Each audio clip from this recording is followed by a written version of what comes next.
Okay, FM 101.7. Lawyer Chebua Kodia. Now we are private legal practitioner, host at the Instrument Edmedi. Cancer, Memoachi. Okay, FM. Nabako dear. Boko. Where dear, and Sunday best start court to Comono. And no council of 34 election about so. Now, and your one was so big say it mensa. A Ganaba a yin Namanyo Koni and this. Now for the Inukra or council of big dinner. I war council of state membership. I may be no crack answer actually open my jadu and in Swiftem. Wakoya, Wawini 100%. Asami, your democracy no, a tuana monkey. When we say democracy, economy, they also say, Bibia between I mean, in politics, Bibia between now say Nipan so. You know, we say, near my home and saying, Temuno, politics, I hear democracy, I hear Nipo more dear. Will be to me, Casa party, only a party ticket so. Wakwa kujina independent Emma okujina mpa Emma onwanga so na man for okra ye campaign tiano na okona se okowin election na just be bia possible. Yes. Emma enukra nti oba parliament no ya baby yina na baba ye second deputy speaker. Probably just the beating, no. I the beating. Because the asylum one say, each mensa all contestants no. When you be before na contest you. And yes, and I want more to abano. Uye mo adodo anu so o ba na wo so. And I yes to abano so a minti bi panisam da bia ajamu na mo anyini ni ade ade. Eh lawyer ya to sakas of that ya to mo bi anya 100%. So, community be that dear, but maybe I ain't gonna want to. Oh, okay, say, MCJ say DC elections, EB. DC back on 100%. And now some share a statement of poll be. Mere enemy who total votes cast. Total valid votes cast. Nina Epe. Rejected ballot 0. Hey! That will be ending. Will be also 20, I know. Wow. What in go pram meko wano pay. Sanity. And now, Kwame Mjini say, yes, ready Daniel. What dear, politics you know, come on. So that boost will be our cassette party, the other half in what done on our Kasama party. Aye. Nipa mi nanta wantawa da munta ma fi be kakra no ma asotwan ni mbo bodin so mi se de make kan yina yi minim de obokra ta bia eno so mi modin na omo ya no ma drum cartoon bia esena na ado no ma drum cartoon bia chese e di sa enei sa da obokra ta no campaign for bibi you got ready adani e no so nti na bia yina wo se ye ditu ye ho fo se mre bi si yina ba bia ye betimi de ahoden ne kra ne yesunsum nyina tai amanyuko achi ana se di di achi ne mu ya de makwan kakra bi so enna ho ye se obi ada sa akwan na abefam e de apie so da bia be ka se minuanom omoye amanyo sami se yina o mayimu ye be kai pa se obi ti se o man pani a otisu se kwa me yina ye nim se na ono man pani da JJ Rollins na nka o montem no hye da enwu bi asa o debi ye se yina ha na we su yina ha now here edu baby what me yes that short man. Okay. Afe edu baby a on be adam for say I won't call you short man again. O ka say mi bi kwa na o say oni na be de ejire ya kini popo. Yeah. Eji ya na ni na aka ho. But we I don't think na ya ye tie no. To da ya ye mi say ho say ya na ye ni abre ho saa na ye nso so ye ya nim de ekosa ni parentem ana se na no me interview me kan say so Kwame Ansa na ye di asem ya ye be na court be ba ye de camera na be to ama yipa nyina ahwe bie no wait me free baby and party te no akwa gina baby party foforo no no mu di ngomo ye pon a omutimi di ngomo 2013 presidential petition me kaipa o kai sa lawyer for ba ku di ni birthday mo nyina akobo mu di birthday ni ma ni yeye ai na wa ya otifie na also a serial caller na say serial tester and as a serial WhatsApp no we feel ma be di birthday ni bi na ayi ma me ka sam ba kokora ebra ese edu nketia ma me wuye se John awurade mfa nkransie okodi wo na awotwe wone ne dada ba ko yo enso wo mo ba radios no mo ka asema me ka se bi se John se ayi owura se edu nketia se se John MBB for ngore na dwinim na waye se akomadan ayi o se akomadan ko kra na okutaze kenze omunya na ko kra de sa na ote ko kra de sa na ote ewi ase ne ko kra bedi ewu yo ayi baaya mo fa ayi se John baaya o se hwan ese du ketia no munya na ye ko law school no otwa be na no Supreme Court wa hu court wo se minim pa ko pam ye so susu no minim eso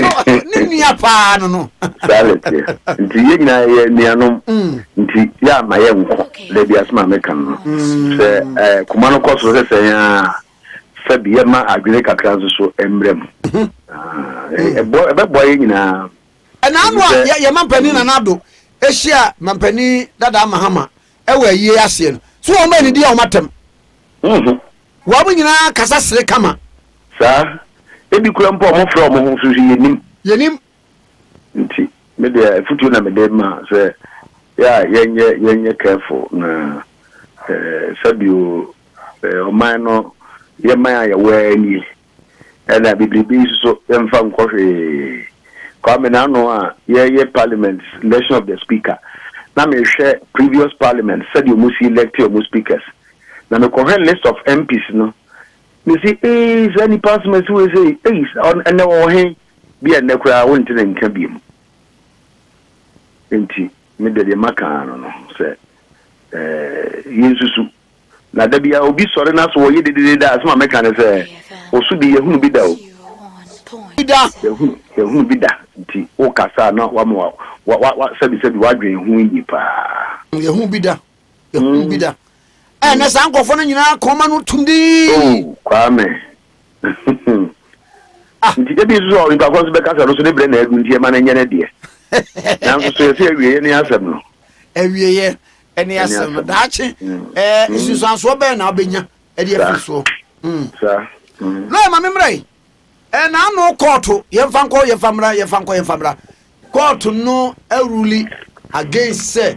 ma me ne ba betena da kamu na anase wo metena da kamu na court no kan abrofo papa na de na ye nwanwa ne se so wo mu di asem na abrofo no ye nwene question se bi bench ni kura busa question a enye question bia abi abrofo no kura no odin bebre na mom se ba se wo mo ma judgment Allah wallahi come and see ehona hu brofo pa na court no mo ko ene esisai eti Kwame ine na no court no ma ye no ruling yeah na a lawyer for ni na kasa wie obi a kire bi ogina nti na court so de behwe na ono nso so court no de onim wo mramu na ono nso so de ababa tudwa enti na no na issue a na da court na nim nso kwa me na no me kai say so there be a person what court ni ruling ase and an judgment ase a bisa wo ho say what was the issue before the court issue no asembisa na asembisa no ne ane ana se de debi in the court no yi anu se ane a wo ka wo de wo ane afa no na wadi o ka se debi a wo debi afa no na wo so wadi na for purposes of education my main kind the court no kan ya ankasa issue na da court na nim ni nti am pese be kan se kwame ebinom ase omo ye achurch asem no mu anase omaje achia no asema na no e ba court na ankasa na court ehwe no na enye se jimensa be ba na se omma nti mame mpoto issue no me ba jo na enye se jimensa be ba na se omma there be oh yeah there hey any entium yi nti no ye wi na ya ba the effect of the court no kan no so because the effect no and e ko si jimensa eso but the na da court na ni man kasa de issue no ne say whether or not first and second respondents in this petition could be compelled by this court to give evidence notwithstanding their express indication to the court that they do not intend to do so. Kwame. Entina issue no me say can be or say whether or not first and second respondents in their petition in this petition could be compelled by this court to give evidence notwithstanding their express indication to the court that they do not intend to do so. Na issue na o court ya de ba yentwi mu a say eye electoral commission ene na nado dan kwa Akufo-Addo omo say omo mpese omo bedi adanse wa asem no mu na court no betimi ahye omo kete say omo ni adanse ana ebere omo aka say omo ni adanse no court no betimi ahye omo ana court no was to me na enti asem tie no and na court no twen against so say first and second respondent electoral commission and na do anko Akufo-Addo no omo de omo ho ato order 36 rule 43 of CI 47 and na order 38 rule 3E1 and 5 of CI 47 enti sa emreje shemi mi and omo de omo ho ato so na court no kan say asema abeto nanim no de onfa order 36 rule 43 no enye adwuma imum 38 rule 3E1 and 5 no de be ye adwuma eno na kire se obi ye ne ba court obetimi aka se onni adanse na se ba ne se onni adanse na ne witness statement no de ye de ye ina kire ni pa kro no ebetimi aka se onni adanse eno ye CI 87 no sa order 38 rule 3E1 and 5 no court no say eno na ohwe ena okai kai yen e wo ruling no mu de eye owura tasi kata se eno de omunni ho kwan sa de di kan wo say okay fam first respondent the electoral commission okra de onni ho kwan so obeka se onni adanse if he say ono ankasa akire ne yebia na ne kasa mu se obedi adanse ebra of filing a witness statement court to can say on file a witness statement or file a witness statement no afi was say affidavit ahodo a or de ba court a first respondent na electoral commission de ba court no o kan no mu for example bra o kan say on premier mfa ensemisa nkobo awuraji nensa no o kan o mu say sa ansem na hu hia say ye de bonus abre emu say ba ne say ye toto na no a ye betimi ye bisa no enti ono no ne gina ne se so wakasa se yetoto na no ebetimi bisa na de re se obeba bedi adanse ansa na yetoto na no kwamba che ho no oti ase sa ai de to su ni no se o se eye electoral commission omo dance ni a oye electoral commission ma meji mensa kura de ono no odi adwuma so pa wo constitution no mu enti esansa asebna aba na fa constitution no ho no e wo se oba na obekire na ubu akonta na dwuma wodi ye e wo constitution na afia no nti ya twen electoral commission e de aba court no nti ono na asema o de ba e so hwa ni nyina mu no de ono no de ba court no asem no e pa ewu mu pa no ena court no nso so e file order 38 rule 3E of CI 87 no and was so kan sa baby aye kan ya asechire ne say obia obeka say court betimi ahye obi section china o media dance here esan say di pakro a file witness statement na wa serve bia no weti kampajo what you say sir or say o file witness statement na o serve witness statement na entrese chinchina o ba bibia dance here na ayi question ba kon na minim se pie ho a na ayi phone busa petitioners ni busa ne say enti wo mo raise issues be like interrogatories no mo ba kan say saa de we nyina no ma me na indicate so ba be dia dance enti ho no wo betimi abusa na ko wie ya so me say ni dance no mo yes argument no me say chachu advance that argument no eno no ekosi say okay do say edru cross examination obetimi abisa me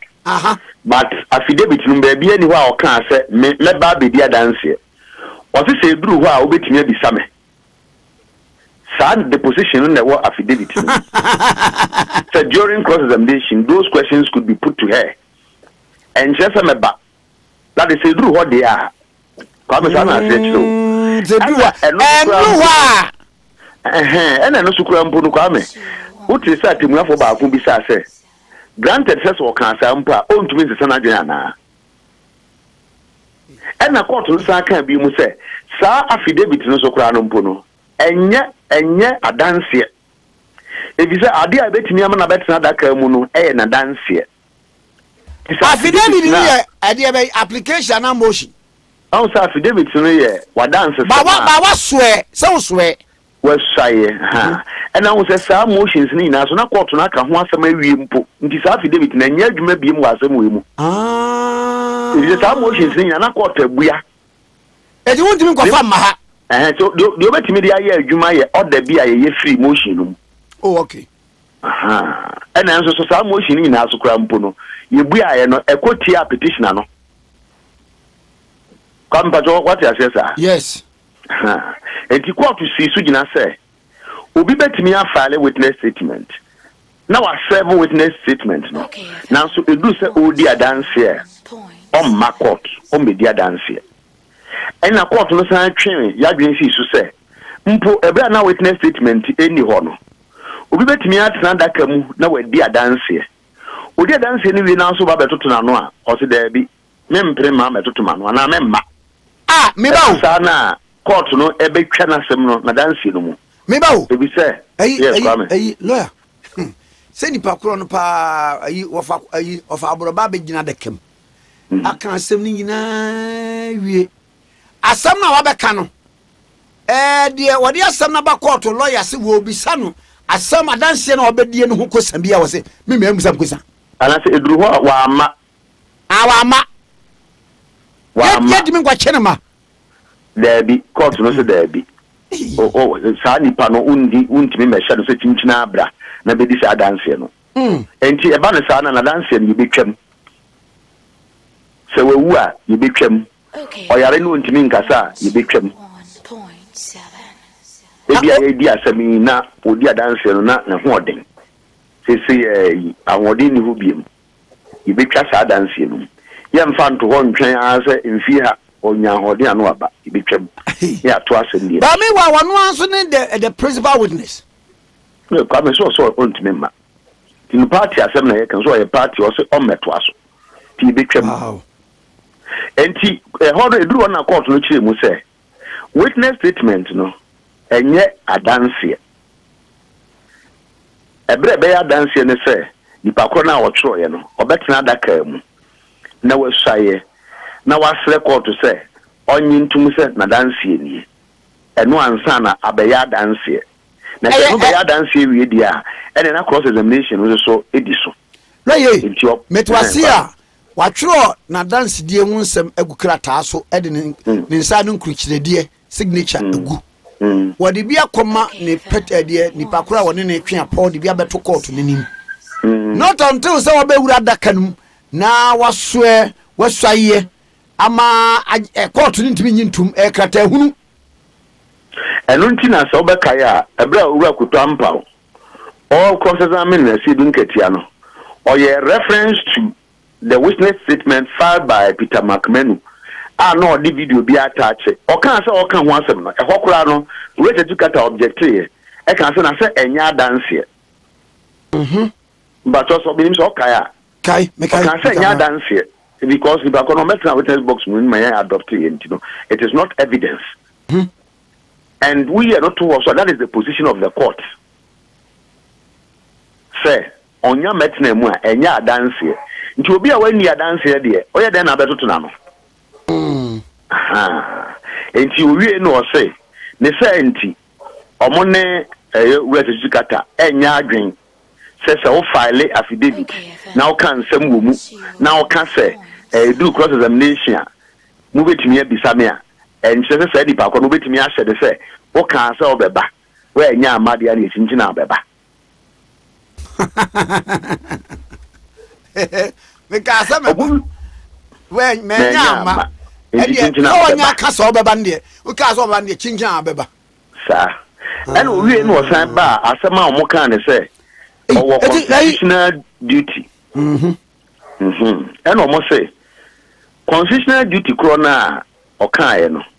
Oma when Timian Chomo baby or constitution, and now Embrebia, etc. Electoral Commission on Kwan, they say, do no sooner so cast would near dance here. Or not dear, I was say, it me no such chinchina, Omrana, or media dances, or not the Emra, it's a Emrasongo. Or say, there be Emrebia, Nihosa, and into be our back court to any Mubiano. I was say, Mrana and Shaya, you did the assembly court to honor. I was say, and no, and the Wujinaswo. Ultimate kofa asemfofobia emfa ho ene the nature of the case. We no refer to the case of Opon versus Attorney General and others. 99/2002 Ghana Law Report 402. And they are lawyer for us to Omonko Beko Akokenkan ho. And what this shall say, the first respondent is not subject to any different rules of procedure because it is a constitutional body. Grabe so what you say me too palo owie no san to aso bi mu say ye ba dansie mu wo di asem ba under article 64(1) say wo challenge the validity of the election na aso bi no de wo so na da wo so ba be challenge no wo so na da wo na be prove case nya obi na ba be boa wo nya obi ba o be ba ana ba o ma be boa wo case no in fact eno ya article say kwame mebaho the beba case because omuko two case no omuko to the case of Akufo-Addo versus Mahama, Akufo-Addo and others versus Mahama and others. And no say who petitioner no when I was one this was say who do case aba na say say mfomso akomu abra na be prove mfomso no obi na be boa mo approve o mefre obi no abeboa wo na say we hunu nti bra na be kire watu mre die be kire sie na wo wie nso so a watch a violation na koso no abeden for san da also no say wo be kire say sa mfomso na e koso no e affect results no watimi awie sa de ni nyina no we asma court o kan no wo say so wutimi wie sa ne ma ni wie a afa na respondent no so ye be fe say eh di hunu ya kani o we di asama ba ti be yi ano na wutimi nkyere sa asama ba ye fe ne so me yi ano sa anye den ye be den aye ne so me yi bibi ano kwa mo wie no mo refer to the case of Akufo-Addo and others versus Mahama and others. Okay. And no more refer to asama ewra adinyira JSC ekaye sa asabuna no board e klofa no wo say BBS ya wa na odi adanse ba ngwa fe obi no be boa na odi adanse na ba na so say sa de no so asay no so no say asay results me ba say eti no be so mo chen say wo a wo si asem bi asie wo de ho adanse ba would you mean force will be say when a mass and see and teaching one from Masamara? There be. But one was a public officer and also pretending over the election. Now, Betrenia or yeah, no. Naturally, quite fast why affect the results, no. Which day we are, may as well be no. Entino Mukaba menken kai asem do council so say it is after the petitioner has established the foregoing no say what you say violation in some practice now what you say affect results no was it is after the petitioner has established the foregoing that the burden shifts to the respondent to establish that the results were not affected. Therefore, the petitioner stands or falls on the strength of his own case and never on the weakness or otherwise of the evidence of the respondent. Inti udi kan be ya ode ti ne obi na ebe beboa wa moaye sa na court no ka ti owie ye no oba Sumaila Bill versus Adamu Dramani case no secondly already tikata kan say e ho no court no kan say defendant no untumi nka say wo media dance ti court no share ne say omra na obedia dance e na omo say sa case no e distinguished if say no there na by affidavit evidence ye nyina so nim say affidavit there dance a wo swai na beto court na nim ti wo dia beto court edim na there e wo say obetra ho be to to ado ntimi nka say ma bedi ma dance awie na dia aka do me ma me ma no wo dia ba na opese court no consider nti wo se bra na be ya no enti eno ni we no ense kwa mpa cho ho so atiase ho matiase aha enti owie no na oba ese ne sa ni nti court ntimi nhye obia se omra na omedia dance and was citing cases no kwa me ntia me bobo cases ni nyina every ruling no mu ene se nim se lawyer for 8 obi so wa anya daje anko obi so kro wa onya ruling ni be nkan enti me ba no akokan na se te sa na ni nyina ya de agina baso enti owie no obo Nyameche versus Ansa 8992 Ghana law report 152C or say a party to an action need not give evidence himself. The ordinance member court no crowd or power one media dance here. I don't think that's awesome we say no Omampeni Mahama crowd so media dance you. Debbie on one case father dance here or na dance for ne buy. You bet you asoma bench chinchina the media dance here. Edi ono no amfa dance here mane mo dia dance for ne buy. Mo difference the woman say. Difference the woman say ono ode na asem no bae no wamfa dance ama nanso so na dance fo no timi be dia dance eboa no na se etokot na so ma court no betimi agina so ebua asem ebre a wunhia so ono ankasa ba eno kura kan obi ntina ono ankasa kura se o ma court mpo nanso si yedi asem no ya hearing na so no o ma court order nanso si yedi asem no ko Ntezo onu ade wamfa dance ama na dance fo untime nyire no nti Nyameche versus Ansa no de okan no owie no oba Baron versus Labi was a hospital kind of was a party to a suit is not bound to give evidence and the court cannot compel him to give evidence if he does not want to. Okay, and also so no owie no osan ba case for Kwame a tie and another versus Siba International or say the fact that the defendant does not mount the witness box does not mean that the plaintiff will be given all that he asked for. He must prove his case. Kabe also what I say. We do asamba one you anu say also one be prove case. Nti we hear defendant and respondent no waboa mo aye. And na the kra or the ama versus Hydrophone Estates Limited, HR2. And or say, the court has no duty to call upon any party to testify. Only about the case of the Society of Lawyers. Hey, Papa, was the court no any duty be as or Any duty no. So be free party. So will be ordinance maba. And I will be at number court no. So no media dance. I said there be court no any duty no. Na se court no yes ampa. Na just one card na ho air fra asem no mu. Na ehena matise wo yenwie we ni wi a. Yo. Me too pa. Because I was saying it need distinguish between compelling a party and compelling a witness. difference womb. Here we are here about a party. First respondents no electoral commission was say only a dance here. A party. Mami Jane Mensa and Cocan be bia that say only a dance here. Ye misano on file crater bia or court a electoral commission say only a dance here. Electoral commission is also not the anti Jane Mensa by. This electoral commission is only a dance here, dear. And then the dancing is only a dance here. Send Liverpool out in the bubble was one of the Salaba. And you want to make us a baby. So on Fasala Macra Masala making no more to say, Hiano. Yes, I'm going for the cafe. Bono Crano, your father for an answer your Unubo. Debbie, Liverpool, the Salanam. They will say, Coban says a Salan Quan who here was said Bimudia, Ebia, a bit me up of Fano. The Liverpool answered there was one more born. Also, the Salanam. Anna says Salanum, Liverpool Tino. And this office of the say court no ma okwan dia na ebetimi aka say yem fa no nko amra in that case no omma as the witness of first respondent. The first respondent there court man okwan say ma o media dance bi say o say o nia dance. Question is say ana wono so what can the first respondent no ho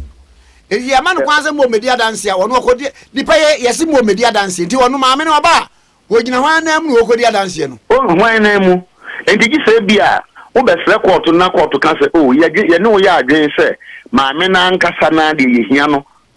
not because say o gina mu ma first respondents na mu e bia o ye EC chair okay and on no ye returning officer ntina e bia person oba na o kire ne ntia o person oba dia de kura oba beka ade kura wunnimu a no nko na ba beka sa asem no wo ye EC chair ade na qualify no. Is that what the name ba now be easy chain easy so near simoni adansi easy no grab back just say e die ntina ye ntina awo ho e dey say me the you say tio e bia sa asem no de e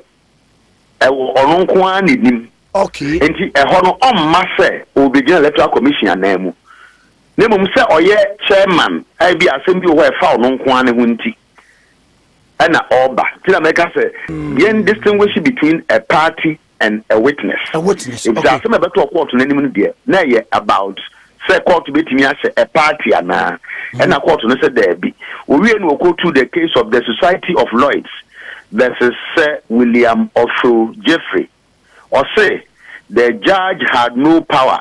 to dictate to a party how to conduct his case. It's a first respondent and second respondent about almost a month for Mulia dance here. Won't you make church almost a thing in a moment and media dance here? Enti kwa me sa ruling no sa de kusiye enti afede yense misa no mra na yento aso yo na ekosi ye chachunsu no sa abre no wono so koti authorities bebre case laws ahodo rule ahodo ruling ahodo eni ade enu no na ye ne atieche de na ye hu se o make sense pa persuasive argument pa o no so kwa me bible kura kan say the ordinary odi kan asem no ye hu ni bunu training ni kopum say beto to na no enti no wonko a ugina ho na wo kasa wo de no to asumu otena ase na electoral commission for so kan mo de no so no omo so de no beto asumu ye wi a na court no so aka na de na no so ato asumu e bi se de o kwa aten ye all ba aten ye se de be yi the original one atentro do part to the end gina na no ne atentro do nti the all corner ne all ba ne de yes ni na aten de na so ye atentro do ti obi a de ya aten obi a de to aso na so court no de obeka no na wa kire mra na no me ka kire bi ne afia poku ya say court asem yi na te say ye to spa no mayi me ken so wo esa na dia betwam e di dia kwota aka no se mra foforo bia etia sa na obi dia ba e bi se court no se cases na o kan so kotu ye no court no e refer no sa Somali bill dia no o se eno no ni we si pai enti wuntimi mfa ho nto eno so e bi se cases ni nyina kire se court ntimi nhye party se chinchina omra no media dance I see. Now, yet is a one more file, a be e de aba court biem eno no amako no kwame on so reje tu kata kan say o me person o be san e bi o ma asem no biem mbe opinion mo case na wura court PM pani kan say o bibi o person mo de babia no o mbetumi de aba court no betie na wabua nso so o kan na brofo or say we cannot stop any party from bringing in the process, so you bring them, we will hear them. Name no or say obi aso nkocho na address. Let's say assembly ready in the mind of the court. Me ba court no kan eso so obi nkocho address. I also be ancho na 18th ya wada yemra court. If ya kire ye kasa address ya address nya se bia ye fe me fi akire because school wo ya santo a ena mi kurom ni mampo nya sa na tie mbacho ena kwa me chena se brekun address na kwa ete se nka lawyer no na oye judge na enka wo se na ususu se nka bebu asem no nanso so wo twa ama na asiuti wo client no nti wo betro asem e ba court no na wa twa dance e ba e na wo anka so wa evaluate a dance no na wa kire mra ko a wugina so nti ususu se wo se court no bu ama wo tu be tremra ni na be cases na ha na je say esse mo esse tintin enye esse kwa me esse tintin lo wow aha nti mu nyina mbetro mo de court no so mu nyina mfo mo de mra bra kuro mu o yusu we ya sem no simultaneously na me ba se ayi sa bra wo mbe opium case na the same time yes kwotro addresses bra address nso asa wo ko Roma sorry wo be ko na ba se wo mo to wo ye anyunyum bia ye to na ye to Anus Day no na ke se osom no ya ba wie ya no na afi na so honhuma kan afi na wo honhuma kan wo na ke se ero so de kwa ero ne asem no tinya me adom na dwada e kokota ene bi hunu etimi ba what application na ye tie to open their case no at the same time as all the addresses come. And if you say na court no kan say so oye nsha e wo se wudi so na me bo wa anti kwa me wo mosi na wa faare no en chichire court no say obeye ne onye court na kan sa asem dada debi na me mosi ya case ya fe na me sa ba bie so me fan say ye nkwai na me ye na am say ma ye nkwa na wi ba me hwe mu no nkwa na ka me nya akwa bibia na wodo aya ase bi egum a ene ma say mpacho mo ntwen kakra na me ko wo say ye nkwa na adenta na no na ma mu bi na akoto akwa bi na sa wonya ma ya na nkwa no siso sa na ye ni bi ponto mbo na say nkwa nke bede but in fairness to the petitioner no Business Council no wedi kan aka say o de beba and 1 month 15th a Monday enti court no betna ase in fairness court no betna ase court nka say me say address enti ye ma court sa da no court no betna ase na wabu ya sa asem no nanso court no so ntimi ntwentwen say waka bi the time na all ka na on file process no obetimi akọ no asesa na adwen say me kura me nyam file afina ne yesa be si nkonya che be kura ye ntwe address ana na edina che say address no mo twere anyame pa bi adwada kura no anhwe court be mo bia bonu ai read ni de address no court no say omomra ya wada na je say ya wada no na bia court no betra say address wo bia ye na wa sheda e de bua atansa ye mfa de say adwada no omo anti petition na asem de a ne mo so muti na asem no ka so wonsan open the case a ene na kire say address no twere enye ye je say wo open case le a untimi nka say address no ntimi nkoso bi say wo bi wo open case no say mo for betimi asan pim I see. Lawyer, na kwa me na menka bibi kakra. Ma te commentary libre. Na me pese nka ye na ye kana ye mfa enyina mraso. Na obi anko kan CI 99 ye pa. In fact, CI 99 no kwa kire se Electoral Commission ene wu nipa kro na petition ade mo ba court no. Mo pe kro mo betimi aka se mo ba court. Enso court be di asem no. Me bawo CI 99 no was say electoral commission any be electoral commissioner no the electoral commission any onipa ko na edna ba court no say bia o mampani na ye no na ye see challenge election no nche bia na no so say o mra court enso court be di asem no can see 99 years pass and oka say duru ho na say petitioner no one file respondent na am file na answer any processes na aka na court no betimi a repetition no ene ne ye dia ba nanim no wa gina so de dia asem no wow sabe pepe so na tie kwa me so bi sama wa opa obeka se wo nko so court no be dia asem no ene nti na rate bia wo hweso a wo say kai hunu say woni pass mercy we ye de asem bi say abo ya ma na wo twe say fakata beto court che say asem no be ba me yedi wo na say wo lawyer se wa ama na se da no twa ho a ye beti asem no bra yensan emma notice biem. Oh, okay. Wow. And as a petition and also cry no say wo file petition ni wi na say court here nhye say file other processes na say wo so wonya yetimi bo asem no tugu say wa na ade ba na aso kura asem no nto aso biem na ya bo ato agu enti no saa de na wo say bi shetim say yenhye obi a party say chinchina omra court and yenhye no say chinchina nso so a o media dance nanso so ye wo dance ni wo ho a ono de to da court timi hye ne se omra court no media dance bi se court no hwe se na dance no ebebo a obetimi afre no ti na me say yen hwe the difference between a party and a witness after ho na confuse ni pa kakra no